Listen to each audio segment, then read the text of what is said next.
saying that it's on, there's people watching the camera and watching the phone.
To watch it, we're bringing the coffin up through yes.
further.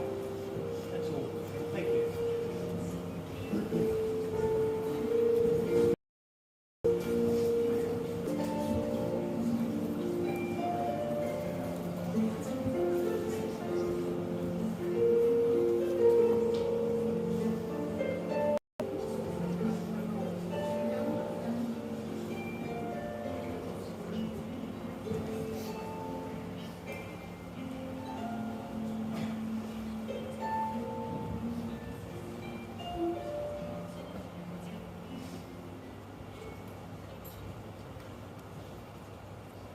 A beautiful piece of music to begin today's farewell act was played at Ian and Christy's wedding, so a very fitting piece of music to begin today's service.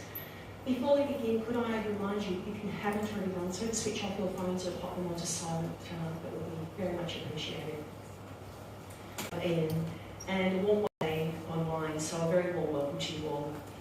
With the spirit of love that you each bring from Rowe,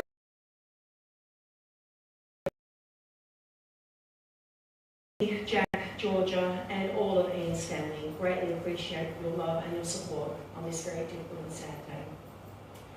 My name is Gina Brake, and it really is an honour to have been invited to lead today's service. It is my hope that every part of this afternoon will pay tribute to Ian in a meaningful way and reflect on the many qualities that made him the beautiful man that he was. Well, looking at everyone here this afternoon, it's obvious how much Ian was respected and loved by his family, his friends, his colleagues, and indeed our community. We know that there will be both smiles and tears as we remember this amazing man and the impact his life has made. But most importantly, there will be a shared sense of gratitude that we all got to share in his life. Well, there's no question that everyone here this afternoon is gathered carrying a very heavy heart. Ian's passing at just 53 came before any of you were ready to say goodbye. And there are no words to explain the sadness that everyone here is experiencing. All we can do here this afternoon is be whatever comfort we can be to Christy, Jack and Georgia, Len, Marg, Daryl and their families, and all of Christy's family. All we can do today is recognise the important role that Ian has lived with value and purpose, and we celebrate the life of Ian Leonard Rowe, a devoted and much loved husband and father, a cherished son, brother, uncle and friend. Ian lived an exciting and at times lavish life, but we also know that he was a humble man and he wouldn't want a big fuss made of him today. Today is a chance to share memories of a man who would be very proud of the legacy he has left behind, and we can only hope that he's looking over us this afternoon and he's smiling. Well, as we begin, I'd like to acknowledge those who are most special in Ian's life. He was the devoted and loving husband of Christy, the very proud father of Jack and Georgia, son of Leonard, which is obvious by today. You are all an important part of Ian's life, and I'm sure if he could, he would thank you all for the love and the friendships that have been shared. As you each take this time to remember this special man in your own way, may it be a warm reminder of how much he has meant to so many. When preparing for today, I recently met with Ian's family and they shared with me a little about his life. The first, Christy was Ian's great love. They shared so many happy times and exciting times and adventures together, and they created memories that will last a lifetime. Jack and Georgia couldn't have asked for a more supportive and loving dad. He was their rock, and he was so proud of the young adults that they've become. To Len, Marg, Daryl and all of Ian and Christy's extended family, Ian was simply the best son, brother, brother-in-law and uncle you could ever ask for, and they are all so grateful of the special times that they got to share with him. Intelligent, generous, kind, loving, passionate, driven, respectful and adventurous are all qualities that will be a common theme throughout today's tributes for Ian. Here is just a little of what his family shared with me and remembered. Born in Bensdale on the 11th of September 1970, Ian was the youngest son of Len and Marg. He and his older brother Daryl remained close throughout their life. Ian attended Lake Central's primary school, and when he was 6, the family moved to Rowe North, where he finished his primary and secondary schooling. Unbeknown to Ian at the time, there was a girl at Rowe North High School who would end up being the great love of his life. He told me that he and Ian were born with a ball in their hands. Ian played football, indoor cricket, tennis and swimming, and everything he did, he was always at the centre of the action. He didn't much like being a fielder at cricket. That was way too boring for Ian. Instead, he wanted to be front and centre, and he was good at everything, another common theme throughout his life. Len and Marg were busy and very hands-on parents, taking Daryl and Ian to their sports and activities and encouraging them to be the best at whatever they chose to do in life. Ian decided on a career in IT, and he completed a double degree at Melbourne Uni in Information Technology and Business. This is where he met his lifelong friend Anthony Straw, and they have been best mates ever since. Well, living in Melbourne was fun. There was always a party to go to or a gathering somewhere, and it was during this time in their lives that Ian and Christy began hanging out together, along with mutual friends from Moving North school days. Christy told me that she'd known of Ian since high school, and they were in the same class at Moving North High School, Class 7B. In her own words, Christy had to work hard to get her studies and homework done, yet Ian just coasted along. School wasn't a high priority on his list, so Ian and his mate Dave would steal Christy's economics homework from her locker and they'd copy it. She obviously forgave him because once they were all living in Melbourne, a great friendship developed. Ian and Christy always found themselves out with the same group of friends. There was always alcohol involved, I was told, and being in their early 20s, they were living their best life. Ian moved to Sydney when he was 24, working with dealing information. Whenever Ian returned home, he would always call Christy to catch up, and they ended up working near each other in Melbourne, so Friday night drinks became a regular. They were just mates for a very long time, even though Ian bought her flowers and they went out often. Then in 2000, Christy told Ian that she was going to France and Spain for a 3-week holiday and suggested that he should join her as friends. Ian was working in banking in Tokyo at the time, and he decided that he'd meet her in Paris. Ian had always wanted to visit the tower at Villa-Bretonneux, which is where his great uncle's name is listed from World War I, and he thought it would also. Ian hired a very flash car. Chris remembers it was a Volvo S90. They got lost on the ring road in Paris, but eventually they ended up in Normandy to visit the tower and pay their respects. That night, they were enjoying a wedding, and he had always loved her forever. Every girl he ever met, he compared to Christy, and he needed her to know. What followed was an amazing 3 weeks of romance, love, laughter, lots of wine, and so many beautiful memories. Well, then a decision had to be made of what to do. Ian was living in Tokyo, Christy was in Melbourne, and he said, "Leave it with me." I needed to tell them the good news. The three of them were over the moon, as they had always wanted Ian and Christy to get together. Ian quit his job in Tokyo and moved to Melbourne, National Australia Bank. Chris telling him that she had no money as she'd spent it all on her trip overseas, and he kept just saying, "Don't worry, I'll sort it." That was the kind of guy he was. She quit her job and they moved to Singapore. They did a lot of travelling together, and staying at the banyan tree in Thailand was one of their favourite places. News that they were pregnant with Jack changed things, and they moved back to Melbourne. Then in 2004, Ian convinced Christy once again to move back to Singapore, as he'd been offered a job too good to refuse. With Mark's help, they packed up and moved to a townhouse in Somerville Park, along with Jack and Dusty the golden retriever. Dusty was Christy's gift to Ian to keep him in Australia, but her ploy failed. Mark was a great help with Jack and helping Christy settle into life in a foreign country with a newborn. Well, Ian and Christy made some lovely friends in Singapore, and I'm sure many are joining us today online, and they really did enjoy the expat life. On Christy's 31st birthday, Ian took her to a fancy French restaurant at the stunning Botanical Gardens, and then told her that they were heading to the pub. And in 2008, the global financial crisis hit. They had to make a decision about kids' schooling and decided that being at home was where they needed to be. Ian and Christy had lived the expat life for a total of 7 years, and he had been offered an amazing opportunity in Dubai at the time, but family and home was more important. Their next move was back home when they finally got married, with a beautiful ceremony at Millen's in Metung under the wedding tree.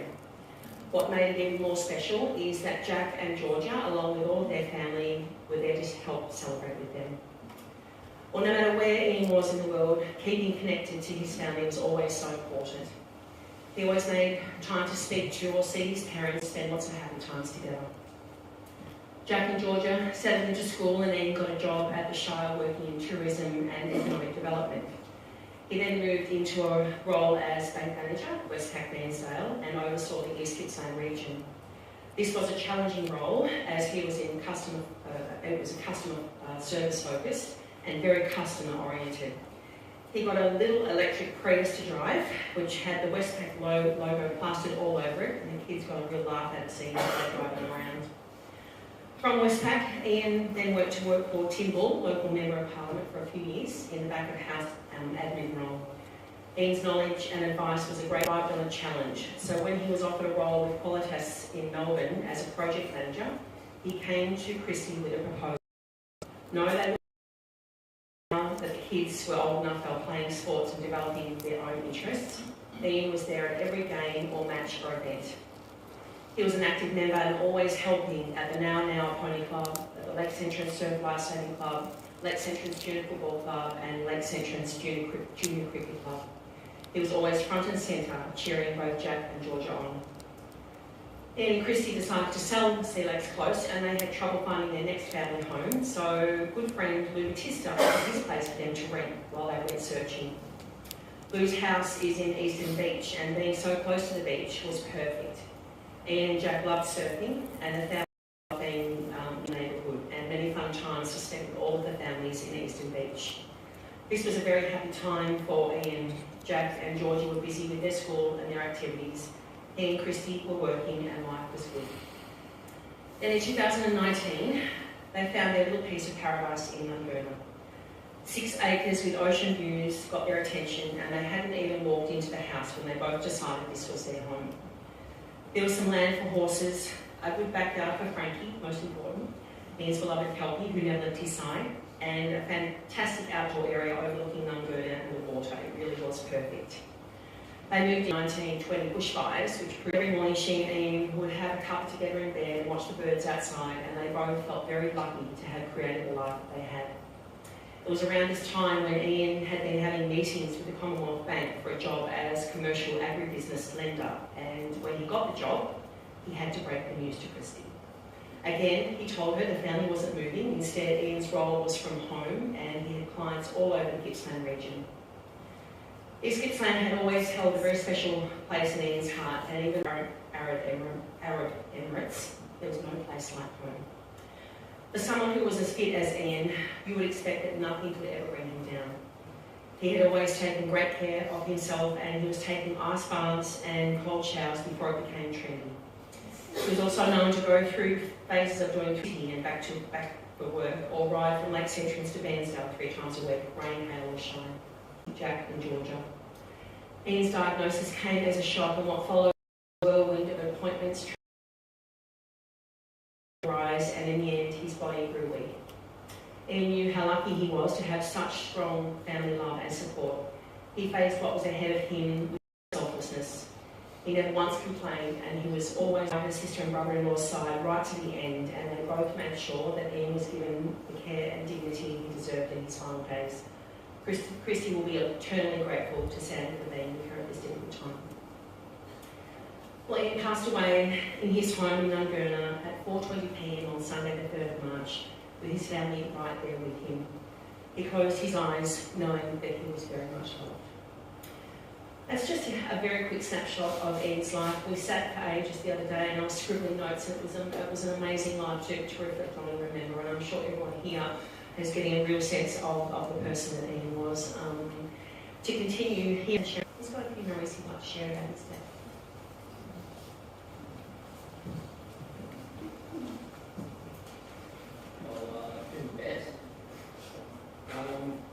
Yeah, that was pretty consistent. People make to 100, so another 40 odd years would be nice to get this all out. Not sure I'm going to be able to say everything I'd like to, but anyway, I will share some of the things that Dad and I got up to. The only mandatory thing that was Dad was supporting the Richmond Football Club. Love for a football team, which we shared with many family and friends. From a young age, I was taught how to correctly support a team and watch football, which is by yelling, swearing at TV, backing out certain players, telling them Keep in mind, I was 8 at the time. I decided to support another team, which Dad did not take too fondly to. He promptly took all of my Richmond posters, scarves, badges, socks, jumpers and all related items and was told that I could not watch football or have any of my stuff back. But his crowning moment for this was when he convinced Mum to let me attend the Richmond Football Club so beyond the Lakes entrance. Many trips that went on surfing up and down the coast, chasing waves, sleeping in the car parks, in the back of the car, with surfboards as a divider, and exploring new stuff. Exploring new spots is something that I'm going to miss the most. One trip, we spotted a wallaby on the side, all of which occurred on the Princess Highway.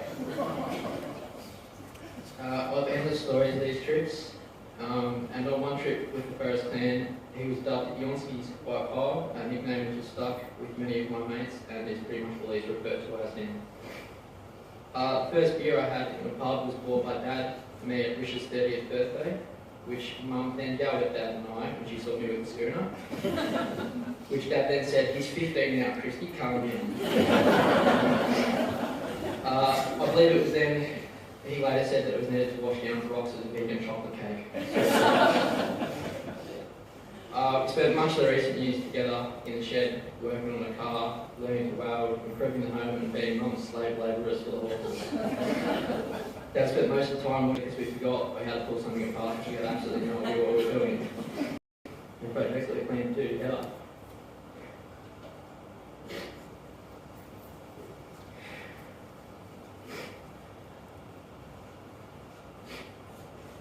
He taught me so many things that we try to never forget.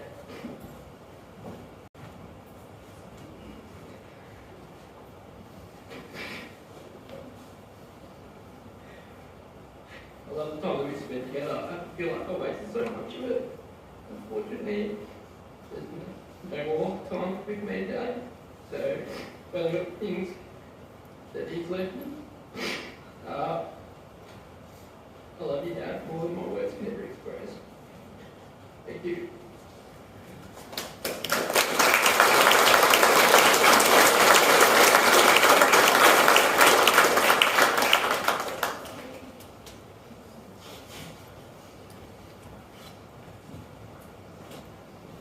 Thank you, Jack. And Joe will be very proud. Is Anthony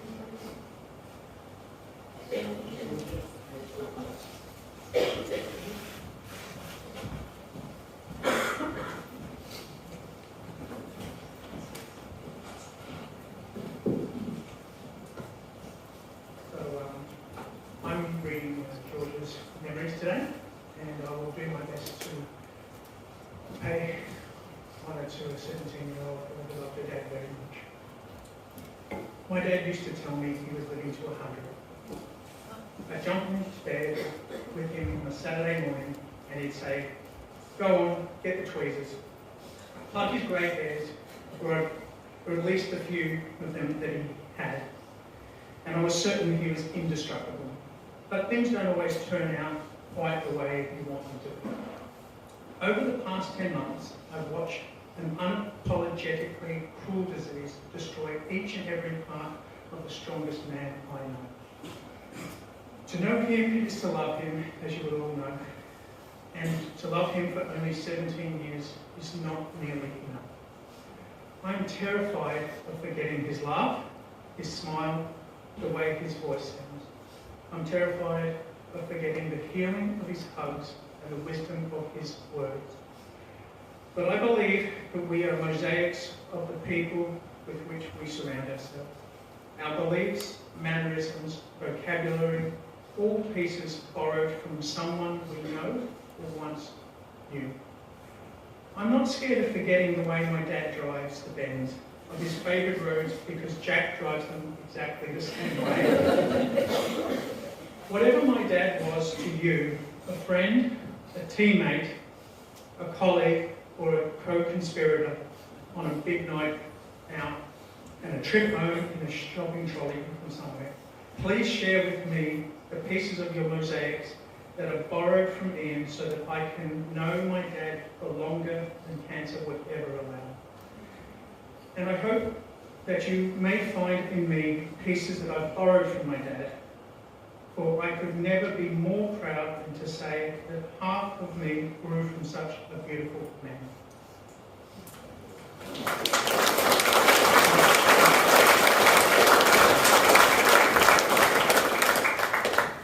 Anthony, thank you for your beautiful words.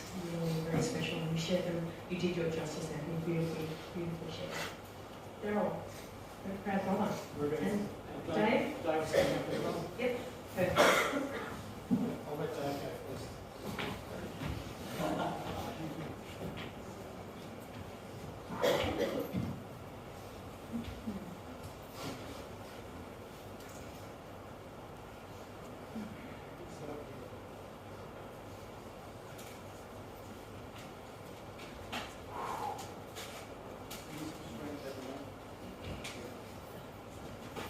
For those who don't know me, I'm David Carden, Ian's neighbour, and my best friend.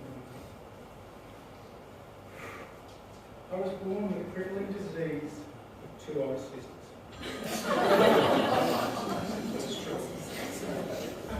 And then I was cured when the Rose moved from 400 Street. I had 2 older brothers. I idolised Darryl Ring, being the youngest in both families. We had an amazing childhood, playing cricket, football, riding bikes in the street, all free. Ian and I practically lived in each other's houses and had countless adventures. There were numerous stories I could say, like watching Marg lose her shit. Like Ian and I climbed the pine tree towards the power lines in front of their house, nearly setting a pine plantation on fire. But the memory that sits with me is pinching red wine from my parents' homemade stocks and drinking it down the back valley of local hangout. We did everything together. Take rounds, carving hay, putting together in Melbourne to go to bid. It filled my heart to see Ian and Kristen fall in love.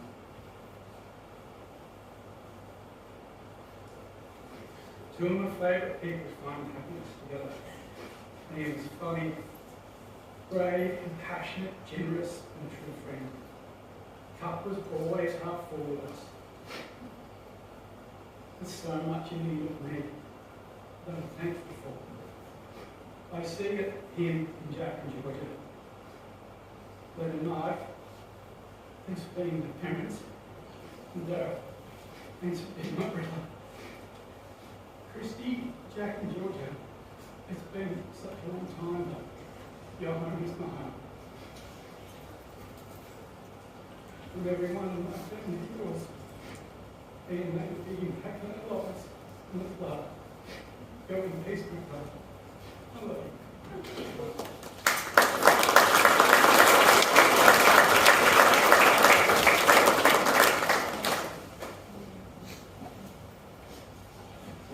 So many words you could say today. I mean, I can't touch on enough about what a great brother he was, son, and partner Christy, and father to the kids, and to everyone in the family. I mean, they loved him. He was so proud of everybody, and he loved to see everyone do well. He wanted everyone to do well. He was invested in everyone's life. He gave a lot. But I just want to touch on a couple of stories. We were brought up very competitively. Doesn't come from mum apparently, but I think it does. And so from a very young age we would beat the crap out of each other, but if anyone took us on, it would then turn the tables so both of us on to them. So, and one of the great stories of being a kid, we were brought up to play tennis, and this day I think I was 13 and Ian was 11, and we were playing against a couple of old stages. One, whose son is actually here today. And they thought they were going to have a great old game with us. And I think we walked off the court, we beat them 6-1. They were terribly upset when Ian said, as usual, wisdom and experience wins out. He was hitting drop shots all day. They were quite embarrassed, but we had a great day. And when I went to visit him in Malaysia, we were playing tennis up in Penang, and it's one sport that I could actually beat Ian, that was tennis. And I could have him every time. The first set, we launched into the first set, I wiped that one off. That was good, and then it was 38 degrees and about 95% humidity, and me being ball fitness, I started to slide, and we got through the second set and he won that one. Into the third set, and I was starting to really falter, and I said, do you think we could pull this off? And he goes, no, you're defaulting. And I said, oh, so I had to think about it. Well, we finished the set out, I lost, and I spent the next day in an ice bath trying to rehydrate. But that would sort of give you an idea of what it was like. But look, there were so many things he did for people, and one thing that, he was determined. He made once maybe when Jack fell off his motorbike, he pleaded with me that I had to get him back on the bike. And he had to do it, and I had to do it now. He didn't take no for an answer. We found out 2 days later Jack had a broken finger, and he still got back on the bike. But he loved life. He could travel well. He loved to involve everyone in his stories, but he really loved being at home, and it was great being at home and having the farm. We did a lot of work together and planned a lot more, which Jack and I continued, and the family with Dad. So, but I just want to finish on one of the great stories about the type of person he was. And a lot of people wouldn't know, he really didn't like a fuss. He treated everyone with respect. And a lot of his co-workers, when he was in Malaysia especially, I remember this story because it's a really great one. They said to me when I was there, they just loved him because he treated them like normal people. He didn't try and stand over them. He wasn't a flashy Caucasian that come in and tell them what to do. And he had a lot of good friendships out of us. When the friendship group one day, he asked one of his workers, Chris, and who just got engaged to his with his fiancée, and Chris was having a few money troubles, and he asked him what was the problem. And he said, well, I've been offered a takeaway food business, and we can't get the money. The banks won't give us the money because I haven't got the the lending history and everything, and the only way I can get that money is to go to the Chinese, and I don't want to do that because the interest rates. And said, well, give us a look at the books. And he then invested that money in as part owner of a takeaway food business in Penang. And it was great to telling me all about this takeaway food business. And part of the deal was that they would review the figures, see how they were going. And I'm pretty sure I got this right, but Ian, at the end, when they went up there to settle up, Ian gifted his share of the business to Chris and his fiancée. I mean, that's the type of person he was. He would invest, and he really loved to see people grow. And that's why he was so loved by so many people, and I've always loved him.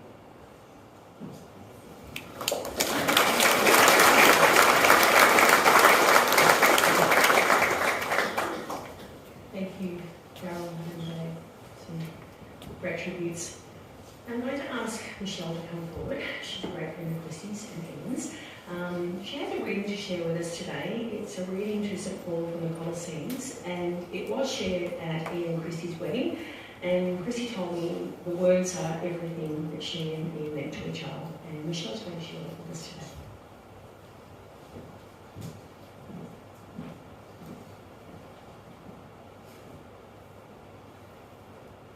This is such a privilege to be asked to be doing this reading for you and for Ian. Give yourself to one another completely. Be generous in your giving and make no conditions for these gifts. Love one another constantly and fully. Be humble in your acceptance of your partner's love. Be honest with each other. Be thankful for each other's love and strive to develop its richness day by day. Respect each other in every way. Be patient with one another's weaknesses and accept each other's faults. Communicate constantly with one another. Be calm, patient, tolerant and reasonable in your communication. Be capable of good listening. Share with one another misfortune and fortune alike. Be compassionate and express your love for one another constantly. Fuse your souls into one and be happy for the love you have been so fortunate to find in one another. This is the word of the Lord.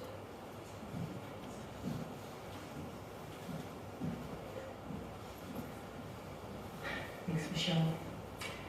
Now, I know that everyone here has a special memory or a story to share. As we've heard, Ian was so many things to so many people. Everyone here does have an opportunity to share memories and stories when we do conclude today. When we do finish, Ian's casket will be carried out, and we will be saying goodbye outside, and then you are invited to remain behind and share those very special stories with Christy, Jack and Georgia and all of Ian's family, and also Christy's family, of course. So there is a warm invitation for you to remain behind when we do conclude today to share those stories. So on that note, we have now reached a point where we're going to do a photo presentation. This is a lovely way to take a trip down memory lane of someone's life, and there's been lots of photos to go through. I know it was both a happy and a sad time remembering all those beautiful memories, and there's been some great ones chosen, so please enjoy this photo presentation of Ian's life.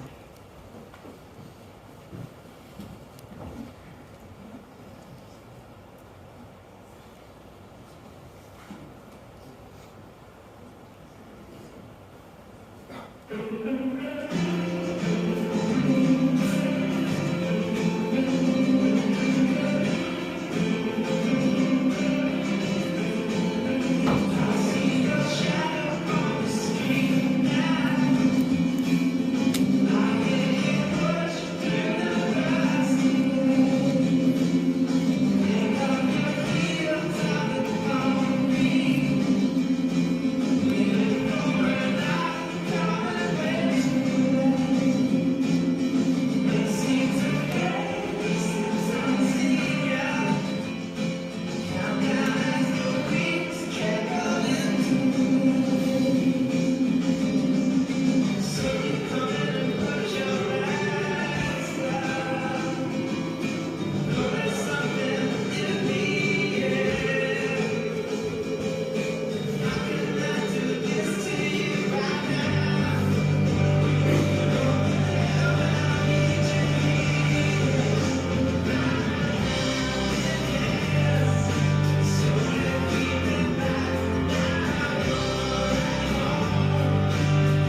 Well, today has been a reminder of how short life really is and how we are all simply just passing through.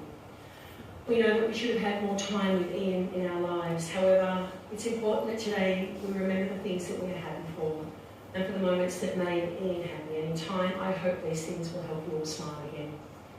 Looking out at everyone here this afternoon, it's clear that Ian made an impact and a difference in so many people's lives. He taught his family important values. He contributed to his community with a genuine need to give to others, and he led by example what it meant to live with an adventurous nature and passionate spirit. While not every moment was the best way to honour his memory will be to continue living our own lives to their fullest with integrity, kindness and generosity in our hearts. I have no doubt that Ian would want that for us all.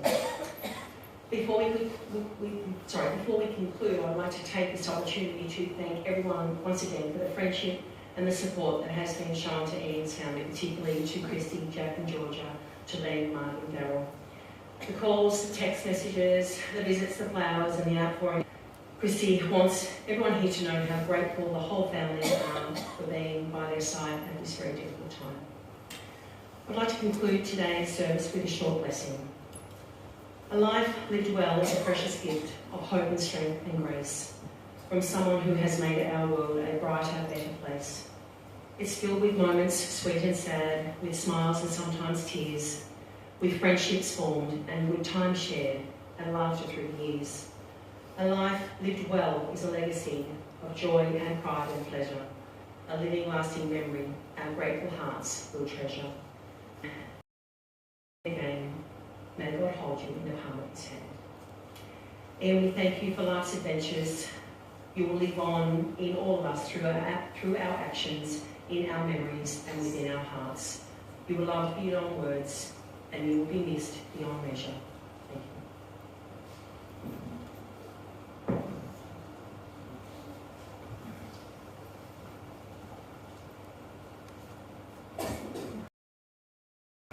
Under the surface, you don't know what you'll find until it's your time. No second chances, but all we can do is try. I made up my mind. I can't see you, but I hear your call, baby. Hold on now. We're going home. If we make it or we don't, we won't be alone. When I see you light shine, I know. If you're waiting all your life, you wanna go. When I see you light shine, I know. When I see you light shine, I know. When I see you light shine. Some things are simple, hard to ignore, they say. Truth is like that. We're getting colder, so far from the shore, I say. The world is like that. I can't see you, but I hear you call, baby. Hold on now. We're going home. If we make it or we don't, we won't be alone. When I see you light shine, I know. If you're waiting on your life, I wanna go. When I see you light shine, I know. When I see you light shine, I know. When I see you light shine, there's a place that I wanna run.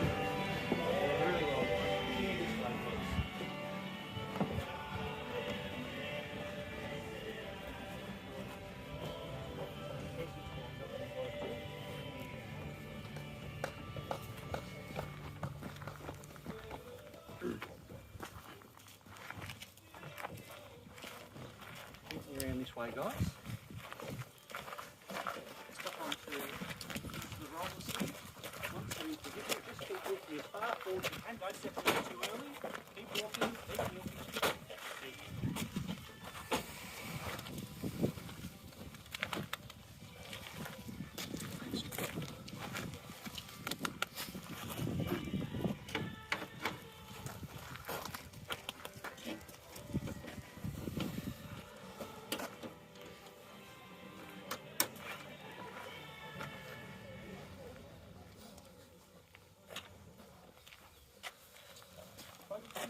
Might be just a little bit closer to me, just allow all the folks behind us just to spill out of the rooms, please.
give Ian your very, very best.